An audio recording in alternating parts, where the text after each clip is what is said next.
근데 장미라리는 큰 것 같아요. 그죠? 근데, 우리가 성장기 어린이 저항운동 한다고, 이게 이제 13살짜리 애들한테, 야, 너 지금 너 스쿼트 하자. 스쿼트 150kg 준비. 이렇게 시킵니까? 그러면 진짜 짜고 되죠. 근데 우리가 성장기 어린이 저항운동을 해가지고 무겁게 한다라고 사람들 인식하잖아요. 저항이라는 것은 우리가 저항운동의 사실은 여기서부터 이거 굉장히 근본에 대한 문제인데요. 저항운동이라 하면 무엇인가부터 사실 논의가 돼야 돼요. 저항이라는 것이 무겁게 하는 것이 저항이냐 아니잖아요. 저항은 어떻게 우리 근육에 자극을 주는 거잖아요. 근육의 방향과 반대의 어떤 힘을 자극해서 근육으로 하여금 힘을 발생케 하는 그런 현상을 우리가 저항이다라고 얘기하잖아요. 그러면 그 정도의 근육이 반응할 수 있는 정도의 자극이 저항이다라는 거죠. 그래서 목적에 따라서 저항의 정도는 다양하게 할 수 있죠. 가벼운 저항도 있을 것이고 무거운 저항도 있을 것이다. 그러면은 사춘기 성장기 어린이의 키가 성장해야 되는데 그렇다면 과도한 무거운 저항을 한다면은 성장판이 파열돼서 오히려 키가 안 클 수도 있죠. 그렇다면 어느 바보가 가르치는 사람이 무겁게 운동을 가르치겠어요? 안 그러겠어요? 그러면 우리가 논의하는 것은 성장기 어린이의 과도한 저항이 성장에 영향을 미치느냐, 이걸 지금 논의하는 게 아니잖아요. 성장기 어린이의 적절한 저항 운동이, 여기에서 저항이라는 것은 적절함이라는 것은 당연한 논리 아니에요? 적절하게 저항을 했을 때 과연 이 저항 운동이라는 것 자체가 성장기 어린이의 키 성장에 영향을 미치냐, 이 질문이죠. 맞습니까? 과도한 저항이라는 개념이 아니라 뭐든지 과유불급이라고 했습니다. 과하면 모자리만 못하다라는 얘기를 하지 않습니까? 그러면 우리가 당연히 적절함을 가지고 접근했을 때 그 적절한 저항 운동조차도 성장기 어린이의 성장에 어떤 영향을 미치냐, 지금 이 문제를 논하는 거예요. 과도한 저항이 아니라는 거죠. 여러분들도, 우리가 성인들도 과도한 저항하면 다치죠. 안 그래요? 성인들도 과도한 저항을 하면은 내 몸에 인체에 부상을 받는데 하면 성장기 어린이가 더욱더 하겠죠. 그래서 여기서는 질문을 다시 하겠습니다.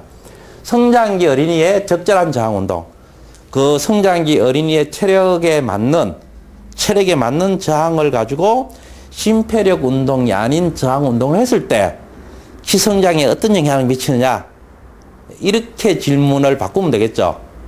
그죠? 그 질문이죠, 지금. 근데 국내에는 여기에 대한 논문이 없어요. 제가 찾아봐도 없는데, 외국에는 여기에 대한 논문들이 많이 있습니다. 지금 제가 보는 책에서도 사춘기 어린이 또는 성장기 어린이의 어떤 저항 운동에 대한 논문들이 많이 나와 있어요. 사실 외국에는 많아요. 저도 그런 논문을 많이 봤고. 근데 거기는 다 긍정적이에요. 거기는 심지어는 뉴스에도 아마 저번에 나온 것 같은데, 성장기 어린이의 저항 운동은 특히 수학 능력 효과, 학습 효과는 당연히 적은데 학습 효과 중에서 특히 어디에 수학 능력 효과 있죠? 거기를 굉장히 발달시킨다는 그런 연구 결과도 있고요. 그 다음에 협동력, 순발력이라든가 이런 다양한 효과가 있어요.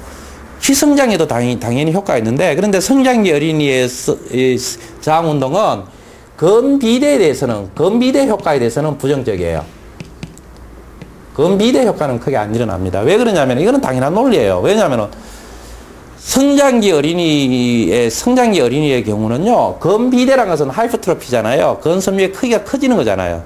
근데 성장이니까 하이퍼트로피가 발생했어요. 하이퍼플라시아 현상, 즉 근정식 현상이 일어나겠어요. 세포의 정식이 일어나죠. 그러니까 하이퍼플라시아, 즉 하이퍼플라시아 현상이, 즉 근정식 현상이 일어나다 보니까 근비대 효과, 근세포의 크기가 커지는 이 효과는 그렇게 미비하다는 거죠. 그런데 순발력이라든가 근력이라든가 협연근이라든가 이런 거에 대해서는 굉장히 긍정적인 연구 결과가 있습니다. 그 다음에 키 성장에 대해서는요, 한번 생각해 보세요. 키 성장의 원인이 뭐냐?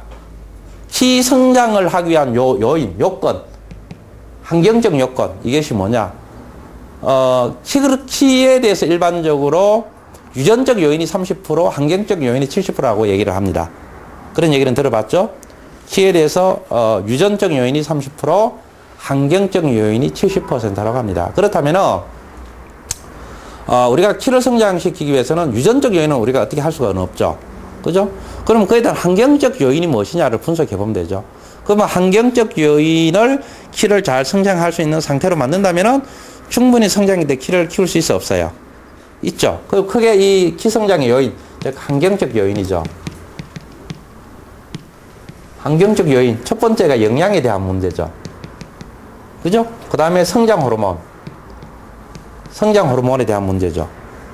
그 다음에 성장판이 자극에 대한 문제죠. 자극과 반응의 문제니까. 맞아요? 크게 이 세 가지 관점으로 접근하면 돼, 안 돼요? 접근하면 되죠? 그러면 영양은 뭐 성인이나 아이나 똑같죠. 5대 영양소를 골고루 섭취해야 되고. 특히 성장기 어린 때는 뭘 많이 먹어줘야 돼요? 특히 먹어야 되는 게 뭘까요? 뭘 많이 먹으라 그래요? 우유를 많이 먹으라 그러죠? 왜 우유를 많이 먹으라 그럴까요? 성장기 어린이와 우유 섭취 어떤 상관관계가 있을까? 응? 왜 성장기 어린이한테 우유를 많이 먹으라 할까요? 우유 속에는 뭐가 많이 들어가 있어요? 칼슘이 많이 들어있죠. 왜 칼슘을 그러면 많이, 성장기 어린이에 왜 칼슘을 많이 먹으라고 할까요? 왜 그럴까? 칼슘은 무엇을 주로 구성해요? 키의 성장은 결국 뭐를 얘기해요? 뼈의 성장을 의미하지 않습니까? 키의 성장이 이꼬르 뼈의 성장이죠. 뼈의 구성의 3분의 2가 칼슘으로 되어 있죠. 맞나요? 그러면은 키가 성장하기 위한 필수 요건으로 칼슘이 충분히 있어야 되겠죠. 칼슘이 충분히 없다면은 뼈가 성장할 수 있어 없어? 없죠. 그래서 어떻게 우유를 많이 먹으라 한 거죠. 우유를 왜 먹냐? 우유 속에는 엄청난 양의 칼슘이 들어있습니다. 그래서 우유를 많이 먹으라 하는 거죠. 성장기 때.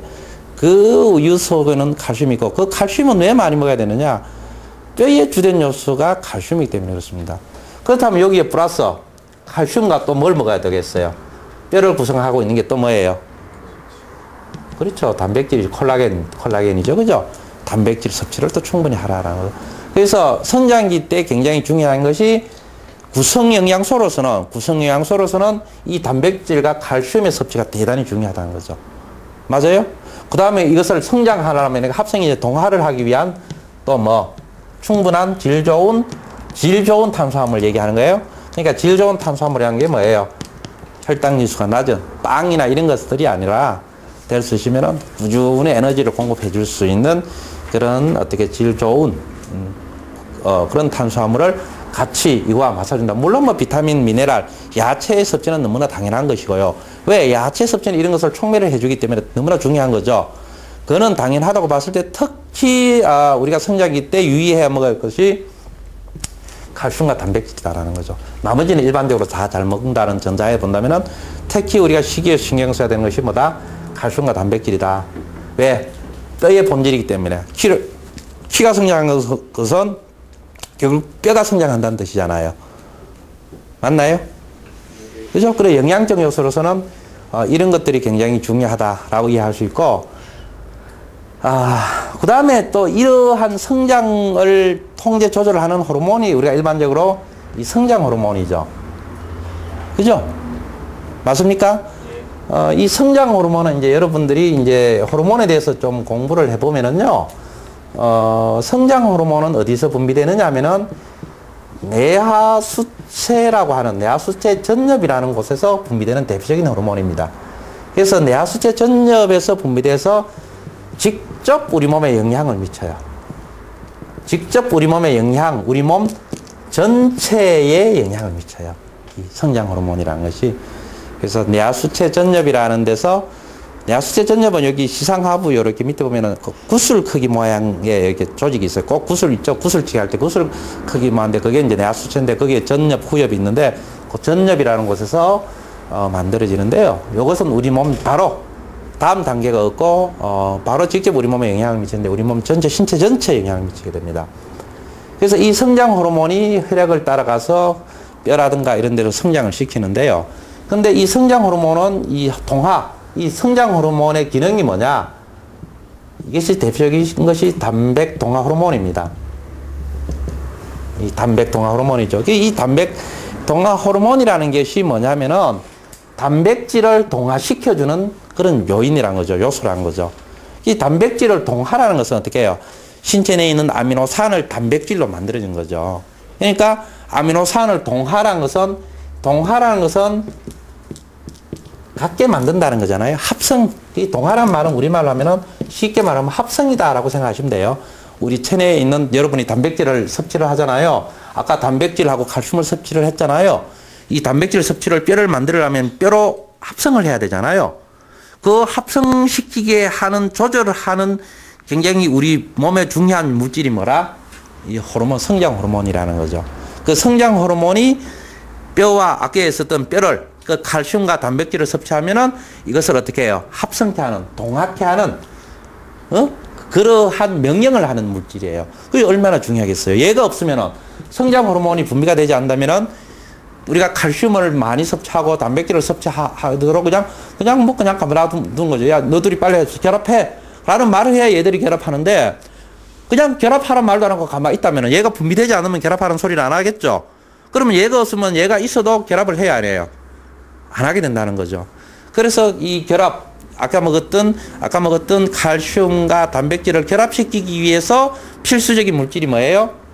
바로 이 성장 호르몬이라는 거죠. 그래서 성장 호르몬의 원활한 분비는 결국 단백 동하작용, 즉 칼슘과 단백질의 합성을 굉장히 속도를 증가시켜서 보다 더 빠르게 뼈를 성장케 한다. 그럼 뼈의 성장은 곧 키의 성장이다. 맞아요? 그런데 이제 가장 큰 문제. 그렇다면 여기서 가장 중요한 것이 나머지가 일정하다면은 그러면 성장 호르몬을 어떻게 분비를 활성화시키느냐. 이게 굉장히 중요한 문제죠. 맞나요? 그렇다면 여기서 우유를 먹고 단백질을 먹고 이렇게 가지고 재료는 다 구비를 해놨는데 그렇다면 있더라도 성장 호르몬의 분비율이 낮다면은 생각만큼 키가 성장이 되겠어, 안 되겠어? 성장이 안 되겠죠? 그렇다면 이제 여기서 논점이 뭐냐? 그렇다면 성장 호르몬을 어떻게 해야 잘 분비될 것인가? 그죠? 근데 우리가 호르몬을 딱 배우면은요, 호르몬의 보통 모든 호르몬의 요소가 뭐냐면 호르몬의 분비율은 뭐에 의존하냐? 호르몬의 분비율은 어디에 의존하냐면은 자극의 크기에 의존합니다. 자극의 크기. 우리 신체 근육이나 이런 자극의 크기에 호르몬의 분비율은 의존하게 된다. 그래서 우리 인체에 뭔가 자극이 크면은 그에 대한 보상 심리로 이 동화 호르몬이 분비가 자극이 증가돼요. 특히 동화 호르몬들은 테스토스테론, 남성 호르몬이라는 성장 호르몬이라 이런 인슐린, IGF 이런 것은 대표적인 우리 인체의 동화 호르몬이죠. 이 단백 동화 호르몬들인다. 이런 단백 호르몬들은요, 이 자극이 강하면 강할수록 많이 분비가 돼요. 그렇다면 이제 결국은 이 키가 성장하면 뼈가 있으면 뼈 조직이 이렇게 되면은 이 뼈 밑에 성장판이라는 게 이렇게 존재하죠. 맞나요? 근데 우리가 이 뼈 여기 있는 치밀골 지점이나 이런 데서 성장하는 것이 아니라 이 성장판이 있는 곳에서 이렇게 자꾸 근육이 어떻게 합성돼 가지고 근육이 점점 뼈가 이렇게 자라나죠. 근데 이 성장판이 닫혀버리면 이제 뼈 성장이 안 되지 않습니까? 그죠? 그러면 이 성장판이라는 것도 결국 이게 자라난다는 것은 반응이죠. 맞아요? 이 반응을 극대화하기 위해서는 뭐가 극대화돼야 돼요? 자극이 크면 반응이 커지겠죠. 그러면 이 키가 자라기 위해서는 성장판에 적절한 자극이 주어져야 돼, 안 주어져야 돼? 맞아요? 성장판에 적절한 자극이 주어질 때 그에 대한 반응으로 성장판이 커가는 거예요. 그러면은 우리가 키를 키우기 위해서는 이제 환경적 영양적 요인이라든가 성장 호르몬에 대한 문제, 이런 문제가 있는데 영양적 문제는 우리가 먹으면 돼요.